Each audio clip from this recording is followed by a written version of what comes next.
How can Democrats find a compromise position and really get something done on immigration?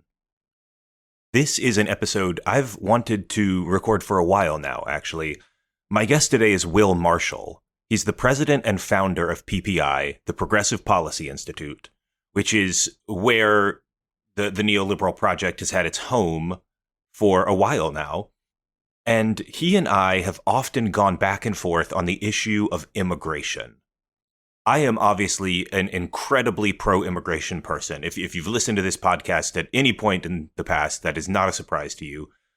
And Will is also pro-immigration, and he believes we should have more immigration, but he thinks about it very differently. He's much more cautious than we are, and he thinks that sometimes we take unwise public stands in terms of using phrases like open borders or not worrying about the political realities of building a majority that supports immigration.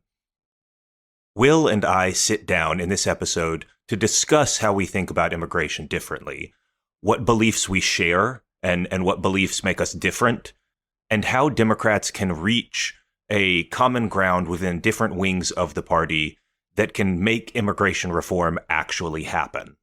As always, we appreciate your support. If you do want to support the podcast, you can do so by going to patreon.com/neoliberal podcast. If you want to become a member of the Center for New Liberalism, you can become a member at cnliberalism.org/become a member. Thank you so much for supporting us. Thank you for listening, and I hope you enjoy the episode.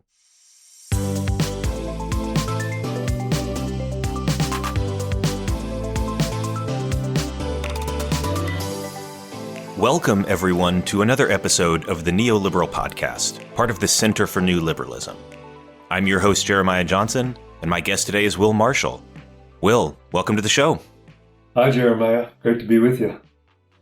So this is something that, you and I have been talking about kind of informally for a long time, is how America should be dealing with immigration policy. Obviously, it's like a very charged topic politically, and there's a couple angles you can kind of come at this from. You can come at it from like the very academic side of like what's the optimal thing to do according to this theory. You can come at it from the political side. There's lots of ways to kind of tackle this issue, but I thought it would be really interesting to just sit down and kind of figure out where we're different, where we're the same, and kind of what the best way is to move forward. Because, we all want America to, accept some level of immigration, right? And we all want America to succeed and immigrants to succeed. And so I guess to start out, how do you think about this issue? Like, what's your history of how you think about immigration? What are the first things you think about when you think about immigration as a topic? Okay, where are you coming from here, I guess, basically? Yeah. Well, look, I mean, I'm going to start with wearing my political hat. As you know, Jeremiah, I run a think tank. It's the first I've heard of it.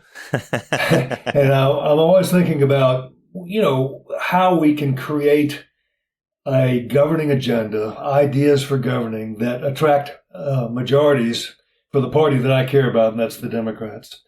And so, as it happens, immigration is a big obstacle to that. The Democrats are underwater on immigration. The public trusts Republicans more than they trust us.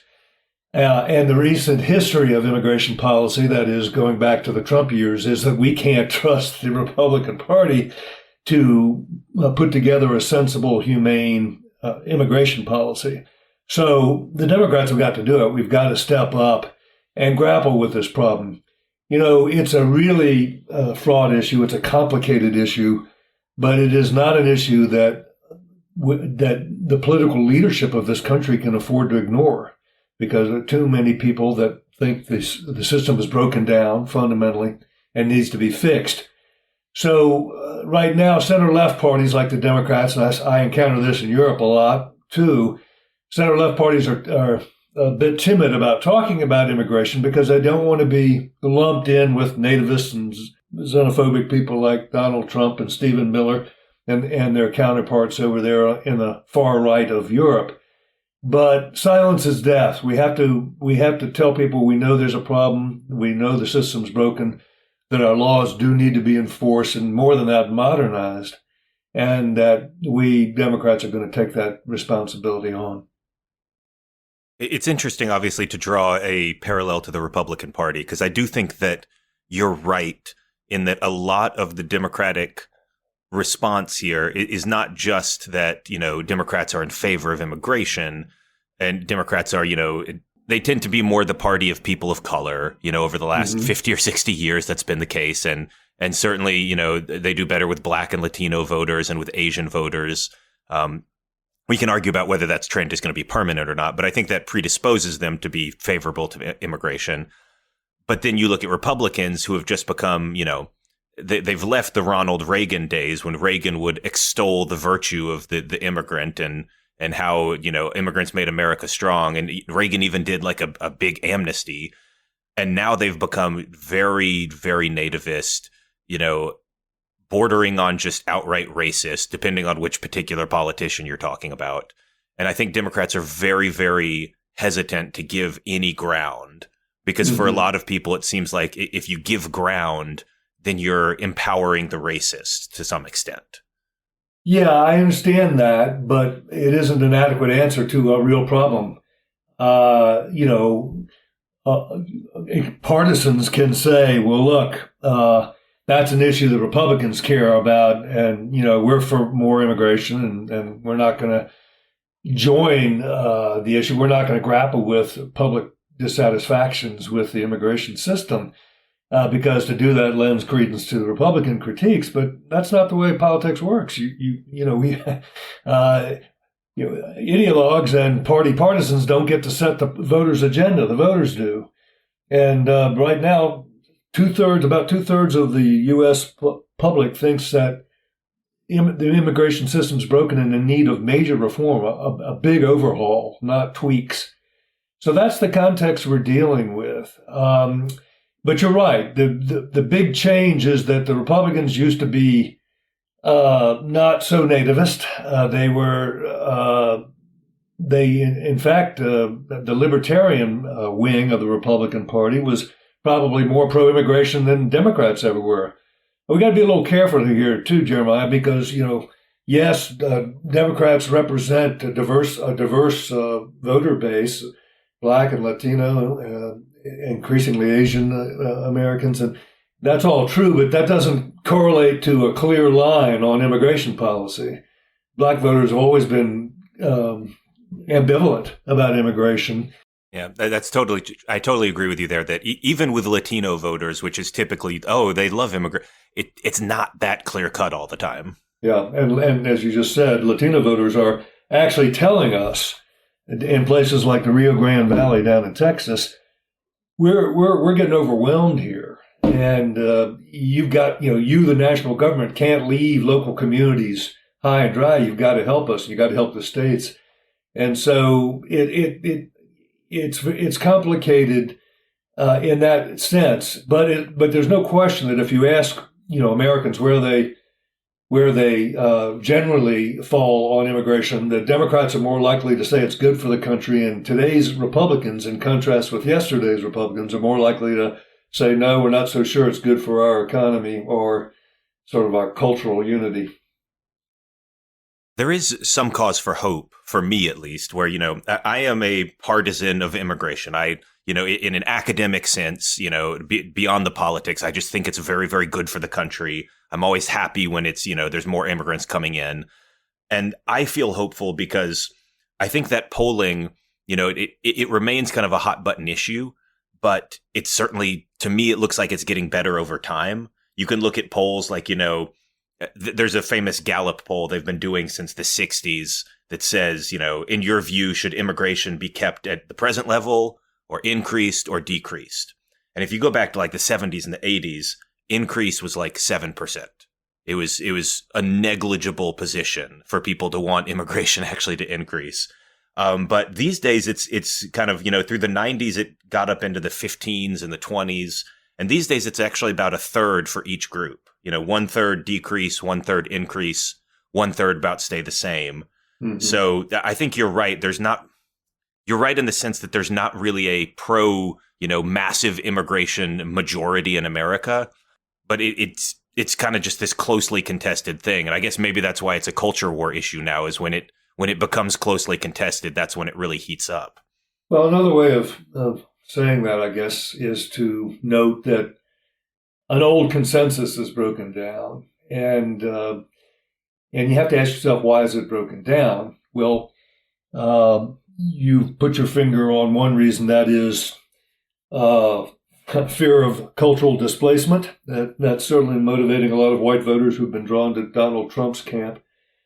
But it's also true that we've just, really had a huge influx of immigrants. We now have in the United States 45 million immigrants, 13.7% of our population, which is just short of the record high that we saw back in 1890. Back the old Irish waves of Irish and Italians, Yeah, Irish, Russian, Jewish. We had, my Scandinavian ancestors on one side came over in that wave. But the point is that, immigration is always a recurrently controversial issue in the United States when we've absorbed a lot of immigrants and people feel like they're being overwhelmed. Yeah, you could say that goes all the way back to the 1800s too. Yeah, the know nothings and the old no Irish need apply and all that kind of stuff. Right, and so they may be wrong or right, but one in democracies does have to pay some attention to public opinion. But what happens now is that the cost of of very high immigration are concentrated in few places. They're not distributed evenly across the U.S. landscape, and we're getting a lot of angst from places like I go back to the Rio Grande border, because that's traditionally been Democratic, Latino dominated. And now our Latino friends and Democratic Congress people are telling us, hey, we're losing ground here. It's not all about immigration. There are other cultural facets of that too. But it's certainly a big issue for them because they see that they've been left alone to deal with a flood of people for which there aren't quite enough jobs or social services, which sometimes bring, order and law and order problems in their wake. And you've got to find seats in schools. So they're practical problems that the country is not dealing with in terms of absorption and assimilation, and that is related to the pace of immigration. I mean, we saw, last year in 22 we had a record 2.4 million migrants intercepted at the U.S.-Mexico border, and that broke the previous year's record of 1.7 million migrants. So scale matters. All Americans understand that we're always going to have immigration, that we have an economic need for migrants, and that immigrants have traditionally enriched America in manifold ways, not just economic. I think that's understood broadly, but the pace and scale of it matters. Where it's pinching communities more matters. And the feeling is that we're not enforcing laws. They've broken down totally. And that we don't really have a rational immigration policy. And I agree with that. I think that's the more fundamental problem. It's not, to me, it's not just getting control of the border or making sure that, employers like Donald Trump's golf courses don't purposely seek out and hire illegal immigrants to get a break on wages. But it is, what are our immigration policies designed to do for the country? How do they align with our national interests and needs? We haven't asked that question really since 1965. Well, let's do it now, because one of the things I'd love to do here is to kind of separate the optimal from the political. And so I'm going to ask you to do something that I know you don't do very often, and that's like totally disregard the politics here. And let's make Will Marshall the God Emperor of America. Sounds good. And in your mind, if you didn't have to worry about public backlash or about, just what the political consequences would be, what would you like to see out of an immigration system in America? How do you conceive of this? And like, when you say it's not optimized very well, how would you like to see it optimized? Would you like to see the level of immigration go up or down? Would you like to see different types of immigration or to have it handled differently? Like, what's your I want to get to the politics. We're going to talk about what we can actually accomplish in a little bit. But without having to worry about that, what would you like to see? I'd like to see, in the first instance, a safe, orderly, and humane immigration policy, because I think if we could construct that, it would move immigration out of the political arena some. And I think that's the felt demand of most Americans. That's what they want. They know nobody, Stephen Miller maybe thinks we're not going to take any immigrants, but we're going to. So the question is how you do it. And if we could get a safe and orderly and humane system, then I think this issue would recede to the sidelines somewhat. And that's what I'd really like to see. It doesn't need to be a culture war issue unless avid cultural warriors insist on it, and unless we have an empirical reality that abets them because it's out of control. So that would be the first thing I'd say. The second is that, knowing what I know about the nation's demographics, we're going to need more immigrants in America. Look, my wife's an immigrant. I love immigrants. We're going to need more. But again, the citizens of this country have the right to decide how many more and on what terms they come into the country. And I don't think we've asked those questions in a long while. And so I would love to see legal immigration expanded, but I don't think we'll ever get there if we don't reduce the influx of illegal immigrants. And I should say, because so many of the people that come to America are not just economic migrants, they're refugees from horrible situations, people seeking asylum. We really, is a prime imperative. We've got to put more resources, hire more judges to hear asylum cases, speed up, work down the big backlog in asylum cases, speed up the processing of legitimate refugee claims at the border, and do a better job of distinguishing folks who are really refugees and those who are saying they are because they know that's a quicker way to get into the country. That's hard to do. But I know we need more immigrants, and I want to see us have a wider legal aperture for bringing folks in that connects them to the real areas of need in our economy. And on that, if I could just say a word, we need jobs of all kinds. Some people say, well, just talk about high-skilled immigration and the American people will be with you. And there's some polling evidence that people are more sympathetic to bringing in high-skilled workers than low-skilled. But I don't think that's right. I think the economy needs help at every level. When I'm not here doing my day job, you'll often find me in deep rural Virginia in a farm community that desperately needs labor. And they get it from Mexico, basically. And so, we're going to need workers at all levels of our economy. And plus we have, some demographic challenges. Our replacement rates have slowed down. So some people think we're going to need immigrants to help pay for Social Security or Medicare. They're probably right about that too. But I want to see a regulated system of legal immigration that comports with America's national interest, our labor market needs, and our humanitarian interest in admitting a reasonable amount of the world's refugees and asylees. I think there's a lot for us to agree on there. And I think I'm certainly also in favor of, expanding legal immigration. And it's a hell of a fight to get there. But if we can do it, I think it would be just an enormously good thing for our country. I come from the perspective of, I haven't been in think tank world as long as you have. And I come from a more like academic econ background sometimes. And I'm always just looking at the research says that if you accept more immigrants, your GDP grows faster and you're more innovative and, and blah, blah, blah, blah, all these kind of wonderful things that we think result. And, to be fair, I'm not talking, I'm not considering politics there, but I think, I don't know, I think the reason we see so much illegal immigration to some extent is because the legal system is so broken. There's who knows, 20-year waits from some countries to try to get a legal visa. And sometimes I see these flow charts of it's easy to immigrate, to the United States legally. Just follow this flow chart, and it's something like 500 steps, and it looks like the Minotaur's maze from Greek mythology or whatever. It's not easy. You're right. Yeah.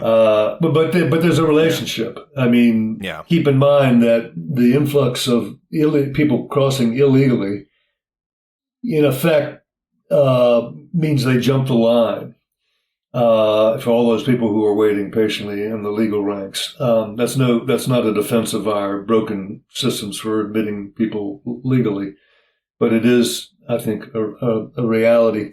If the immigration is always and everywhere a positive economically, then clearly every country in the world should throw open its borders and have unlimited immigration. But of course, no country in the world has open borders. And I sometimes think, in fact, I know it because I hear them say it, but when I hear sort of pro-immigrant advocate groups and social justice warriors on the left attacking Joe Biden, for example, for trying to restrict the flow of illegal immigrants, I think, well, what are they arguing for? They are essentially arguing for, decriminalization or open borders.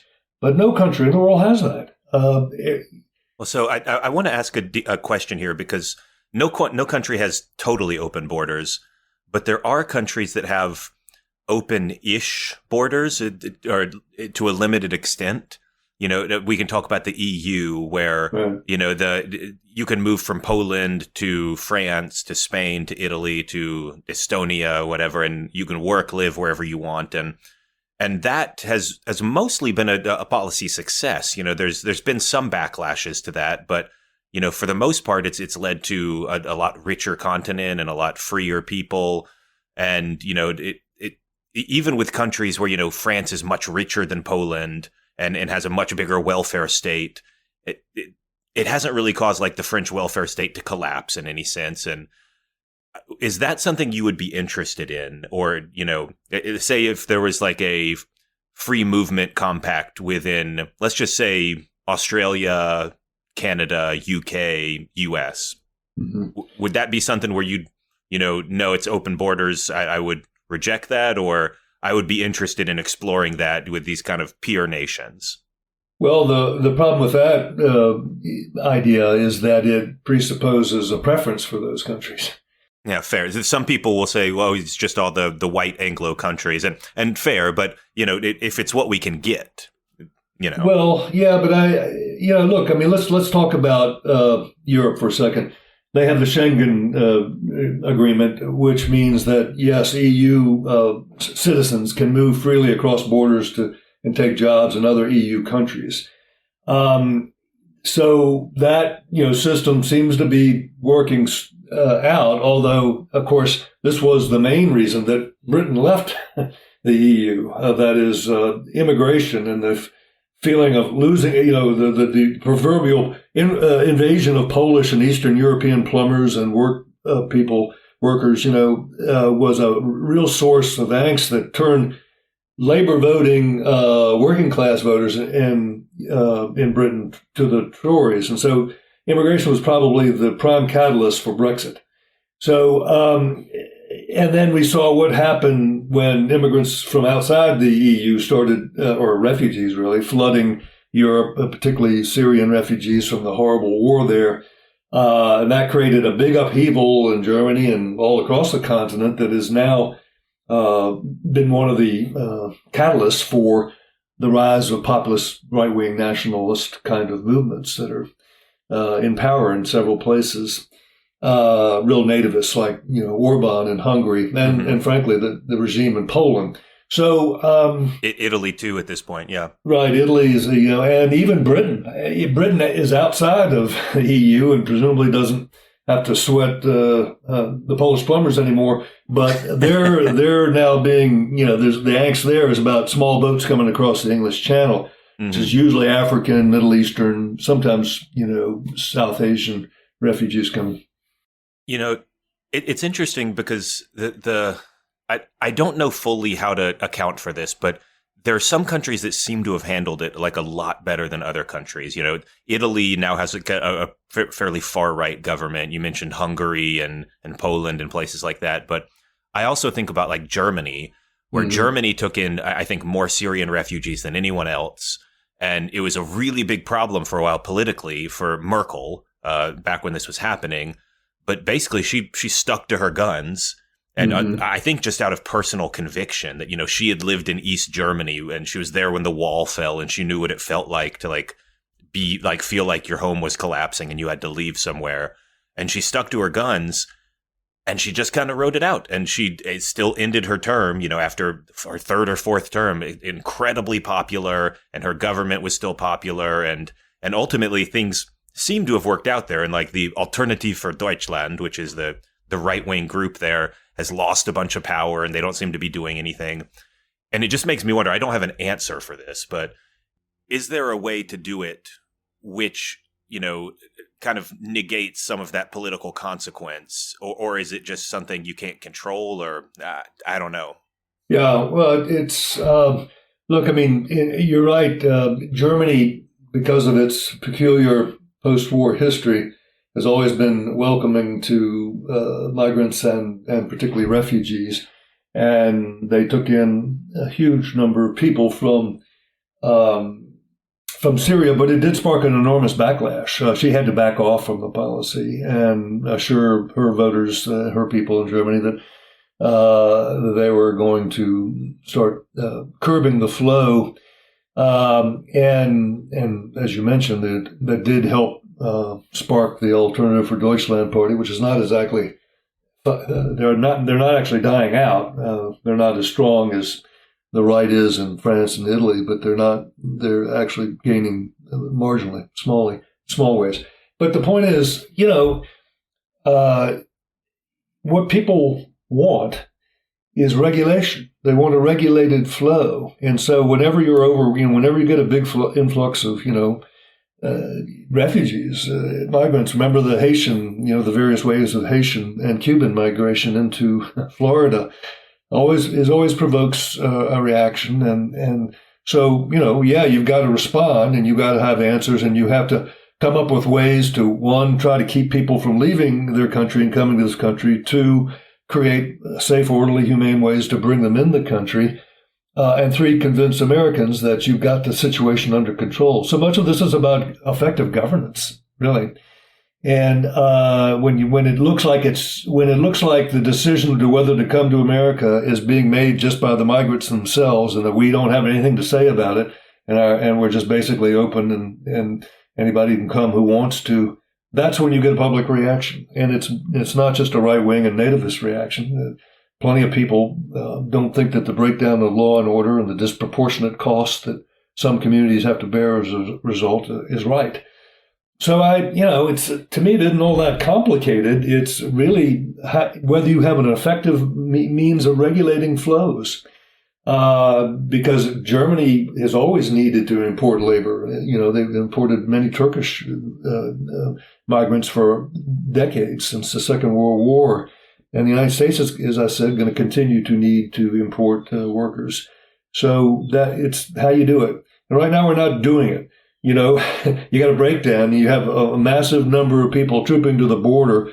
And frankly, I say this without malice because I think Joe Biden is a fine president who, unlike his predecessor, is responsible and empathetic. But as the president of Mexico said, the word went out in the immigrant world that Joe Biden was the migrant president when he came into office. He reversed a bunch of Trump's things, which he should have done, but he didn't put anything in place. And so, a kind of policy of not focusing on the problem, not grappling with it, has led to a rising tide of folks that we are not processing decently and humanely. So we'll always be taking in immigrants. The question is under what terms and at what scale. And right now we don't have any answers for the people that vote for our leaders. They don't, we're not answering any of these questions. Trump came along. He had answers. They were terrible answers. Separate families, Basically his answer was deterrence. We're going to make our immigration laws so harsh, so punitive, so inhumane that people are going to want to not come. And so we're going to take small kids out of the arms of their mothers. And it was horrendous, horrible, un-American. And, I think people rebelled against it. And I would imagine that kind of extremism is one reason Joe Biden handily beat Trump last time. Mm-hmm. So it's not that the Republicans are doing a good job or responsibly rising to this challenge. It's that we aren't. We've just kind of let it lie fallow for 2 years and get worse. And now President Biden, to his credit, has recognized he can't do that. And when you're the leader of a country, you've got to respond to public demands and, for change. And that's where we are now. So let's talk about what some of those things are that Biden is doing and what can be done realistically here. Because, like I said, I think we agree on a lot. We want there to be more legal immigration. We want the pathways to be clearer, and we want it to be kind of a less chaotic system. Mm-hmm. And I really appreciate that you threw in earlier that, it needs to be all kinds of people. It can't just be high skill workers. We need high skill workers working for our tech companies and founding companies. And, there's a long history of like half of the Fortune 500 in America is founded by immigrants or something like that. Right. But we also need, farm workers. We need people picking crops. And frankly, Americans aren't taking those jobs. Right. And so I really appreciate you threw that in there. But so if we agree on a lot of this, even if we disagree on some of the details, I'm sure exactly how much we would put in, but we're moving in the right direction, you and I. How do we actually get there? Because there is, the Republican Party is a massive impediment here. And I guess it's incumbent upon Democrats to have some proposal that kind of threads this needle, that respects the role that immigration has in American society. It's the foundation of our country. We know immigrants are good for the country, but also, is not going to lead to a backlash that just causes Republicans to gain power, and they're going to make everything worse for immigrants if they get unified control of government. So do you have thoughts about like what is the way forward? What is the politics of this, and how can we make progress towards the future that we seem to want? Well, I do have some thoughts. I also want to be humble about it. As I said at the beginning, this is a really complex issue. It's really complicated, and so I don't want anybody to interpret what I'm about to say as the obvious solution that's been lying there all along. We're going to have some tough conversations and some trial and error to get to where we need to be. But as a first imperative, we've got to get control of the situation. 8,000 people showing up every day at the border, overwhelming border authorities, immigration judges, asylum judges, that is. We can't, I don't have a place to put people and take care of them. And so we've got to send a very strong signal that the border is not open for business, that it's under greater control. And, that's partly about more, border patrol, police and so forth. It's a lot about more, America's has the world's greatest surveillance technology, and we need to put that into use on the border. But it has to do with kind of a strong legal regime that more quickly processes the people that do show up at the border and shows them in the right direction. Some people to asylum hearings, refugee hearings, and some people not who can't who don't really have a good basis for entering. And so that's kind of a first step in that regard. Biden has talked, his plan calls for that and for expediting the expulsion of illegal immigrants to the country, because one does have to let the word go out to folks that it's not easy to do, and you shouldn't take the risk of paying a smuggler's gang to do it unless you have a really strong refugee claim. Do you think Biden will get credit for that? Because, even in the sense that, if we say that we need to be expelling people because the political reality is that like you've got to, cater to we're democracy. If most people want illegal immigrants expelled, we've got to do that in some sense. But like, I wonder, is Biden's reputation already baked in, or is Democrats already baked in to like, Fox News is still going to call him the open borders president or whatever, regardless of how many people he's tossing back over the border. Well, I think, eventually political reality breaks through the partisan propaganda, and if there's real progress, then he'll get credit for it. But look, Joe Biden has already been flamed by immigration advocate groups that seem to acknowledge no need for any kind of limit on illegal immigration, and he'll get that. I remember when Barack Obama deported more immigrants than Donald Trump. It's partly because Trump's, slowed down. Trump and the pandemic slowed the movement across the border. Was that a real like increase? Or part of me thinks that was something like there was like they designated if you were turned away at the border, then you got counted as a deportation or something like that. I may be misremembering this, but. You mean Obama's? Yeah, like I think that one of those stats about like Obama deported even more people like really hinges on like some technical definition of like they changed how they were reporting deportations or something like that. Well, I can't. I don't know the answer to that. But let's just posit that Obama deported a lot of people. But fair, yeah. And he got criticized for it from activists who I guess think we shouldn't be doing any enforcement of our laws at the border.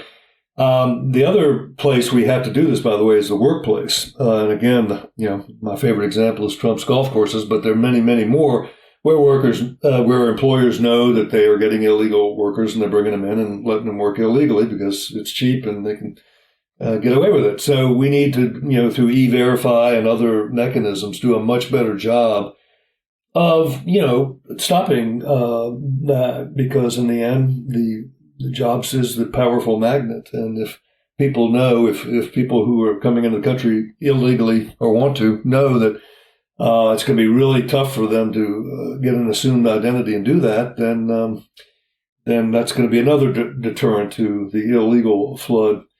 And then Biden is spending a lot of money. He's, putting a lot of money into more infrastructure on the border, more facilities for handling people, more judges to handle these refugee and asylum cases, more immigration officers, and Border Patrol. So, more resources is part of the answer here, and he's doing that. And then the third element of his plan is to increase legal immigration, and he's gonna particularly expand this a Venezuelan program called a parole program, where if you don't try to cross illegally, you can get on a list to come to the United States legally. And that program seemed to slow the number of illegal Venezuelan immigrants coming to the southern border. And so Biden is extending the Venezuela parole program to include immigrants from Nicaragua, Haiti, and Cuba, up to 30,000 per month, which is pretty significant. Who are obviously faced with really bad political situations back home. Yeah, I mean, I would love to see 30,000 extra immigrants per month. Everybody knows who's listening to this podcast what my position is. You had an interesting line earlier about kind of the activists who get mad at Joe Biden, and I wanted to ask you about this because it's a common argument I hear about the difference between kind of doing activism and then trying to find like political solutions. And the argument kind of goes something like this, that, if we had, talked about gay marriage in this way back in, say, 1995, the reality would be, oh, well, gay marriage is really, really unpopular. You guys need to stop, getting mad at people who oppose gay marriage. You need to stop, being so loud about it. It's hurting us. And just kind of realize that you're losing this fight and you've got to accept reality. When, what they would say is, I'm not trying to win the battle right now. I'm trying to change people's minds. I'm trying to change the public so that they will accept gay marriage. And, in the case of gay marriage, this is something that worked really well. The public over the course of a decade or two changed their minds, and all of the gay rights activists won a huge victory, culminating in the Supreme Court decision. And so, they would say, well, I'm not trying to win the political fight this year. I'm trying to change the mind of the country about whether or not we should be accepting more immigrants, whether immigration is good. Do you think there's any validity to that, or how would you respond to somebody saying that kind of thing? Well, I don't think the parallels between a cultural shift of that magnitude that gay marriage was and immigration are very strong. But let me put that aside. What I would say, Jeremiah, is that activists are going to do what activists are going to do. Agitation on the edges does help bring about social change in this country. It always has. It always will. For good and bad, by the way. It's not always positive change, but believe me, I have the activists that I'm mad at too sometimes. Yeah. So I'm not telling activists that they should stop activating. What I'm saying is my message is to Democrats. How do you cobble together governing majorities and then solve problems, solve public problems? So if activists push Democrats to positions that are far at odds with majority sentiment in the country, it's not really very helpful. And so, during the 2020 election, for example, you remember at the early phases of the presidential primaries, we had what I call the progressive primary, where a whole troop of new faces, new people were running and they were all falling over themselves to be the progressive champion. So they're embracing all kinds of bold progressive ideas in quotations, like national health care and defund the police. And some of them were calling for decriminalizing immigration and even defunding ICE, the immigration authority. So, if we've seen the damage done by defunding the police to Democratic candidates running in swing districts in competitive places. They've been forced to say, no, that's not what I believe, and bear the onus of the fact that many people believe Democrats think it. And to me, decriminalization of the borders falls into the same category. A really dumb idea for which you'll never build a majority sentiment in this country. People want law and order. They want the laws of the country to be respected.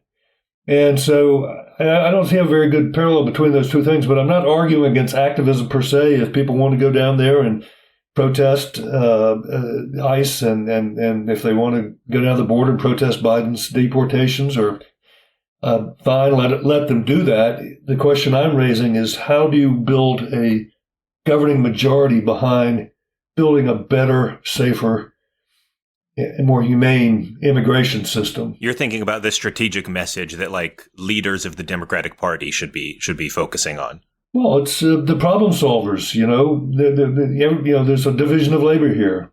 Agitators and activists, create ferment for change. But in the end, in a democracy, the elected representatives have to make that change happen. And so, an important question is, how can you build majority support for doing that? Mm-hmm. And that's the question that I think a lot of our friends pushing maximalist positions, like really there shouldn't be any limit on immigration, legal or illegal, have to answer.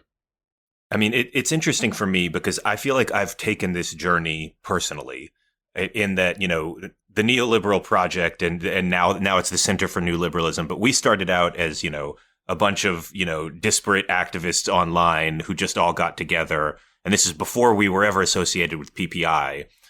And back then, we would talk about open borders a lot. We would say open borders. We would, make fun jokes about open borders. And we were all about that because, to be honest, I am kind of an immigration maximalist. I will take as much immigration as you will let me have. And then we joined PPI. And now we're kind of having to play in this realm of, actual politicians, and they listen to us now and will take meetings with us, which is very strange for me. Coming from where I was a few years ago, to be talking to members of Congress, 5-6 times a year on the podcast now is bizarre. But it does mean that we've had to kind of think about our messaging, and should we still be doing the maximalist activist thing, or should we be moderating? And I guess I'm conceding a little bit of the point here in that I still believe we should have as much immigration as possible, but I don't think we've tweeted anything about open borders in more than a year at this point. I try to stay away from that language now because I kind of recognize I don't think it's the most helpful language to get what I want in the end. Well, I appreciate that. And, there's no bigger fan of the new liberals than me. And so I appreciate that, that this can be a difficult conversation, particularly when, as you guys, I think we're really getting going, Donald Trump was there and Stephen Miller was there. And these are odious people who...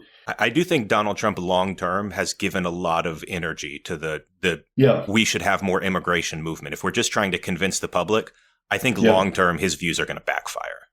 That's helped radicalize the other side's views, is what I'm saying. And because, he was so loathsome that, it pushed people to positions that were the direct opposite. And that felt good and maybe was kind of morally satisfying. But in the end, you got to make things happen in the world. I mean, here's a terrible analogy. So Donald Trump says that he declassified documents simply by thinking it.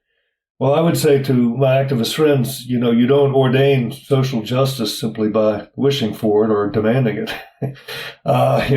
Somehow we have to make changes in law and policy to create the kind of decent immigration system the country needs. And so that's just the practical, PPI, we're radically pragmatic, and that's just the pragmatic problem that we're grappling with. Everybody has their role in this debate, and that's ours. Are there any other policies you think that have promise here? We talked about the program that was initially for Venezuelans, but now is being expanded to, Nicaraguans and Cubans or whatever, where, up to 30,000 a month, which, sometimes I'm skeptical we're actually going to hit those numbers, because sometimes they'll say we're accepting X number of refugees. And then a year later, they only ended up taking 20% of that number. But let's assume that they get mostly 30,000 a month and it actually works. That would be great. Other than that program, are there any other, kind of quick fixes that you think would be good in terms of, they respect the system, they have kind of a law and order component, but they also allow for immigrants to be coming to the country? And I'm just wondering, are there any kind of wonky fixes that you think are actually possible? We're not going to get big immigration reform while Republicans have one of the House. That seems really far-fetched. But I wonder if there's quieter moves like this one that you mentioned, that we should be on the lookout for. Well, to do justice to Biden's proposal, I should also say that he's almost tripling the number of refugees from Latin America that are going to be admitted to this country, and that's a good thing. And so, Biden's proposal is not sweeping enough by any means, but it generally is points in reasonable directions and is a good point of departure.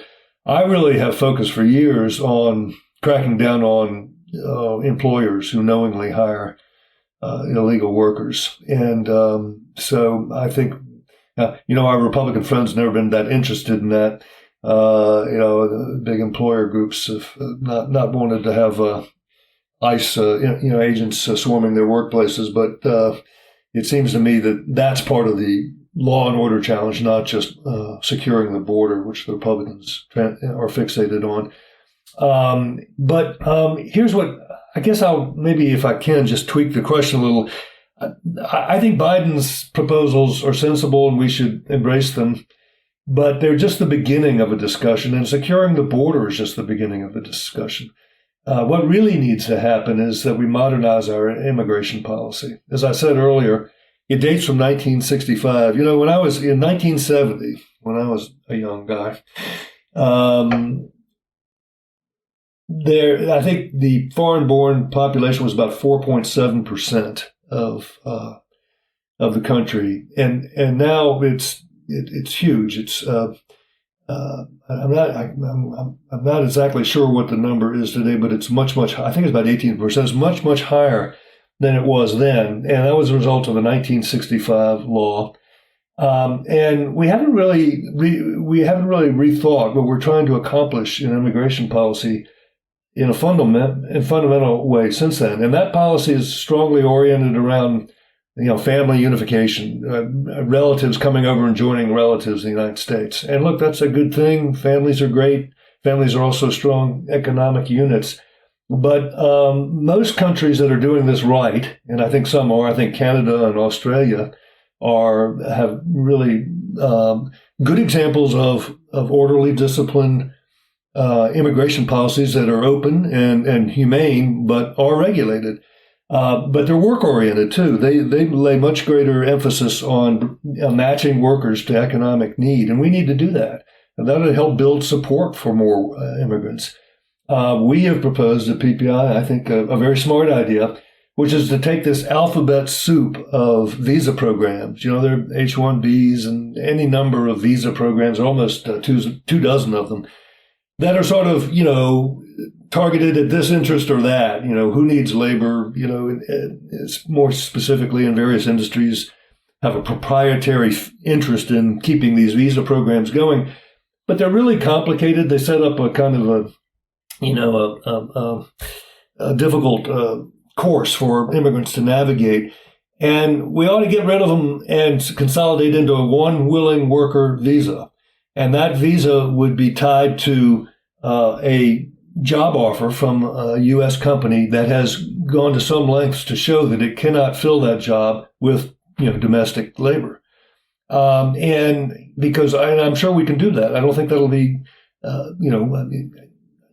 don't think that's beyond our ability to do.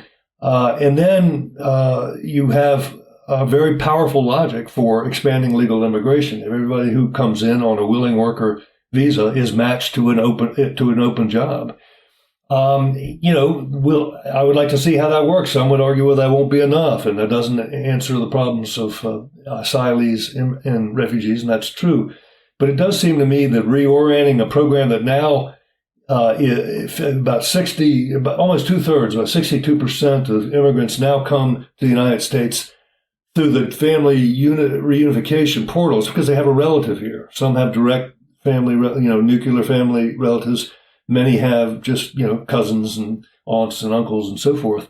The system should be tilted the other way, in my judgment, toward the national interest in assuring a steady supply of the workers we need to fill positions in our economy, help us grow.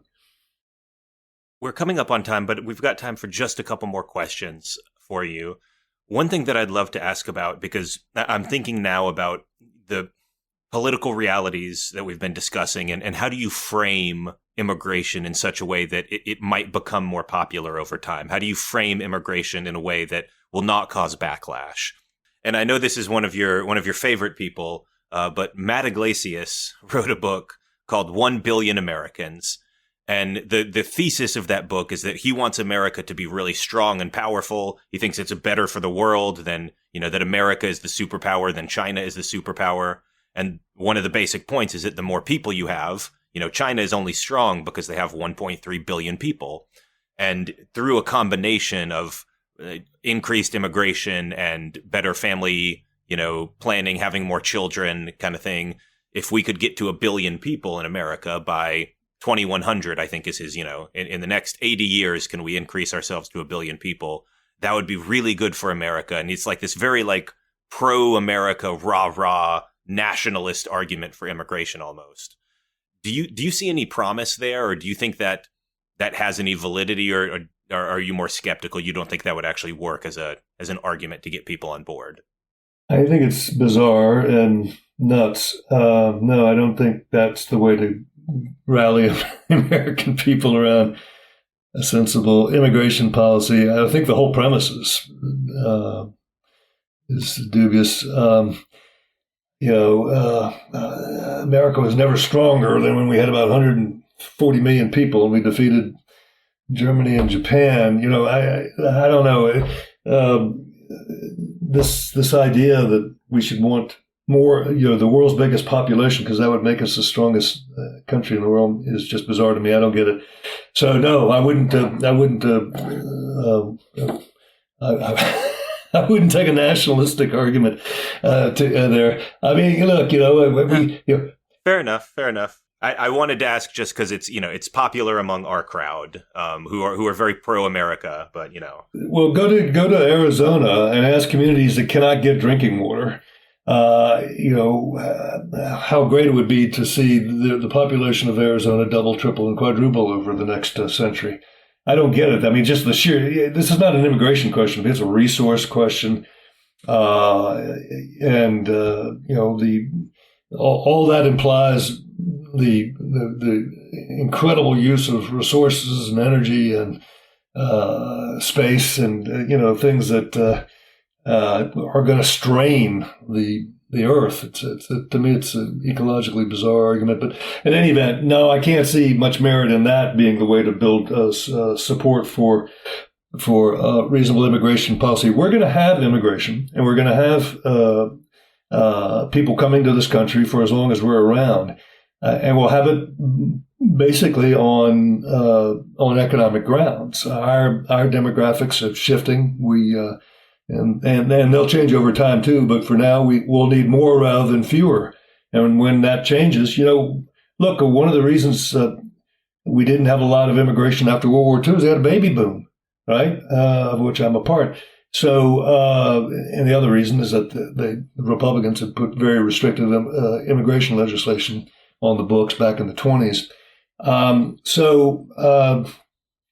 We're going to have immigrants, and the question is, what are the terms? How many and on what terms do they come to the country? That's always the question. You can't evade it. You can't not answer it.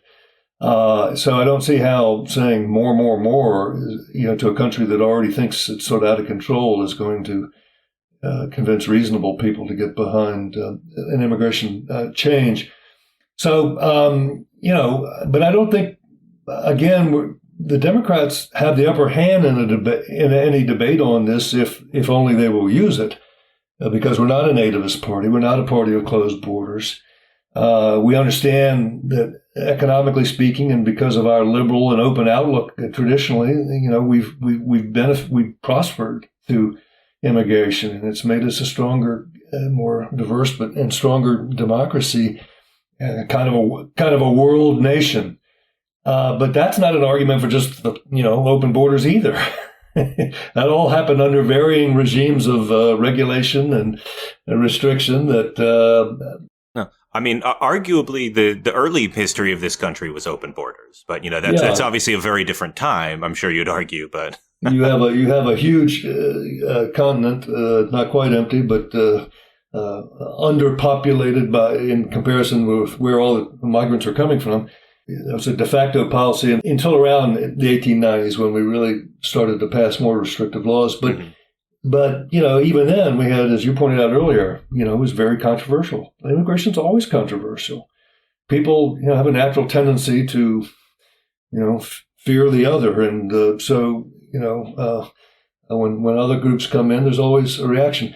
I think the question of, absorbing immigration is one that, those who want to open the floodgates conveniently evade.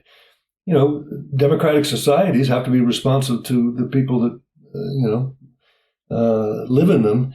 And, they need an absorbable pace of immigration. What we're hearing now is that, with these record numbers trooping to the border, that's not what they think we have. Well, I'm glad that we agree on a lot. I know we're probably never going to agree on everything here, but, I really liked having this discussion because, I do think we agree on more than we disagree on. We both want the system to, make more sense generally. We want to avoid perceptions of chaos because I think people really respond when they see like pictures of chaos at the border. We both agree immigration is good and we need more of it now, frankly. And it's just a question of how do we build a coalition for that. So, new consensus in the country, because in the end, and it'll be hard work, that it ain't going to be easy at all, and it's a long unfolding proposition. But I don't know what the alternative. The alternative is to be stuck and just have a breakdown. Which, frankly, the breakdown. That's the other thing I should say is that the breakdown favors Republicans. They don't want the immigration. So when the public turns against the enterprise because they think it's out of control and the laws aren't being enforced and respected, that's the opportunity for Republican demagogues like Trump and Stephen Miller. And that's another important point I think our friends on the left ought to wrestle with. Yeah, well, and like I said, I'm still a guy who wants as much immigration as I can get, but I know that I've kind of had this journey over the last few years of figuring out what language is actually helpful for that and what language is not helpful. And ultimately, we've got to deal in realities, and hopefully we are able to make progress on this. Well, Jeremiah, I just want you to move to Mumbai, and we'll just talk after 6 months or so. I want to thank my guest today, Will Marshall, president of PPI. Will, thank you so much for coming on the show. Oh, thank you, Jeremiah. Great, thoughtful conversation, and I appreciate the opportunity to engage civilly on a hot topic. Absolutely.